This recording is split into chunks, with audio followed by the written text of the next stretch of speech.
Hello mga kalingap, for this video mga kalingap, pag-update na naman tayo kay Habi at saka kay Wayfay. Nakakatawa interview ni Kuya Bal kay Kalingap Ido, no? Nakakatawa dahil usapang kasalan, no? Talagang maganda ang payo ni Kuya Bal kay Kalingap Ido, no? Talagang support si Kuya Bal kay Kalingap Ido. At saka kay Biancy, gustong-gusto talaga nila na katuluyan si Biancy at saka si Ido. Kahit tayong mga supporters, gustong-gusto natin na silang magkatuluyan. Sana talagang magkatuluyan sila. Di dapat yan patagalin kasi pag pinatagal pa yan, mahirap na, di ba? Kasi maganda si Biancy. At marami pa yan mag-aaligid at marami magagusto sa kanya dahil napaganda lalo pang magkaedad yan ng 22, 23, 24 ay lalabas yan ang kagandahan ni Biancy. Grabe. Kaya habang maaga pa aayusin na. Yun ang tama din naman ang sinabi ni Kuya Bal na wag na pagpabagal-bagal. No? Sana supportaran pa rin natin ang ITZY hanggang dulo. Bago natin ipanoorin ang video, shout out kay Kuya Bal, Ate Edna, ako Kalingap Rab, Kalingap Ido, Jack Matubang, charity vlogger sa buong mundo na tumutulong sa ating kababayang hirap. At nandyan din po ang keyboards at reactors at mga kasama naming reactors sa KSG. Supportaran natin mga kalingap. At ang inyong lingkod na laging naglalambing sa inyo, Jasmine05 channel. Kung di ka pa nakasubscribe sa aking channel, please subscribe and don't forget to hit the notification bell para updated ka sa lahat ng aking upload mga kalingap.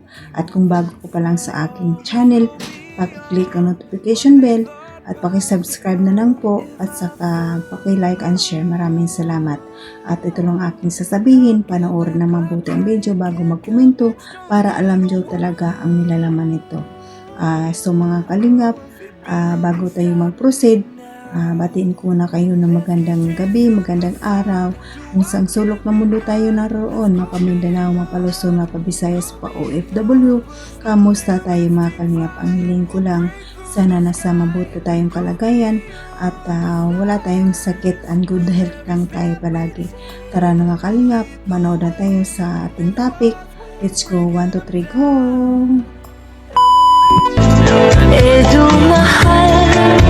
Ano sabi ni Biancy nung ikaw yung nagpaalam? Nagpaalam ka? Naging ng pasalubong eh.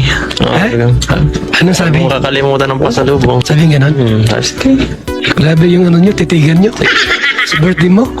Noong una, malungkot siya. Wala ka baga? Nalate ka nung sa Altias? Opo, galing ako mission nun eh. Inobserbahan ko siya eh. Galing kaming mission. Malungkot si Biancy. Nung nilaman po na wala si Papa Ido, malungkot talaga. Grabe naman. Nung dumating, abay, biglang ngumiti. Nabuhayan. Mahal na mahal ka, no? Ha? Salamat po sa pagmamahal. Pag nagmahal ang bata, tulad ni Biancy, bata pa 18, totoo magmahal yan. Oo. Kaysa yung mga magmahal ka ng mga 30 edad. Wala mo, nakajowa ka, edad 30. Wala yung lokohan lang yan. Marami dyan ano lang.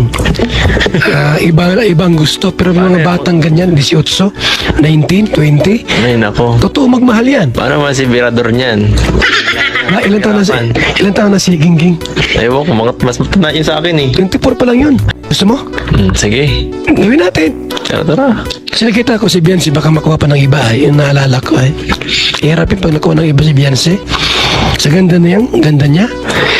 Pag 18 siya, 19, 20, 20. Pag nag-22 yan, gaganda lalo yan. Hindi nga katakot Pag tumaba si Biancy, ay sos. Pang modelo ang katawan niyan. Pang miss yun. Makaiwan ka na. Kung makakuha yan ng medyo mabilis din, magandang gwapong lalaki, mabilis, talo ka na. Hanggat hindi pa siya gumanda. Ang gusto. Kunin na natin. Pag nag-22 yan, maganda na masyado. Ay, baka hindi ka na, hindi ka na mapansinin yan. Hanggat pangit pa siya. Di ba siya pangit? Maganda si Biancy. Pero lalabas yung ganda niya pag nag-22 yan. 22, 23, 24, lalabas yung talagang ganda niyan. Sigurado yan. Nako. Unahan na natin. Anakan muna. Anakan muna agad. Anakan muna. Paspasan pala talaga to ah. Ay, paspasan. Ano to paspasan? Di pwede may, di mo sa tiid na. Oo. Oh. Ay. Ilang taon mo? Tinulugan ko yun. Tinulugan ko yun. Paspasan talaga. Eh, kung makuha ng iba, di wala ka na. Wala ka nang pwedeng... Ayaw ko naman mag-asawa na walang trabaho. Pinakasalan si tita. Ha? Ilang taon niyo po pinakasalan? 23 yata. 23 ay naku, sakto. 27 naman ako. Oo. Eh si Beyonce, 18, 19. Tama, mga 19 siya. Oh. Ay, nabala ko akong paaral yan. Ay, ako nang bahala. Matulong ako. Oh, sige. Ha? Ay, naku, may sponsor ba? Oo, matulong dyan. Matricycle ako. Ma-overtime si Kuya Bal.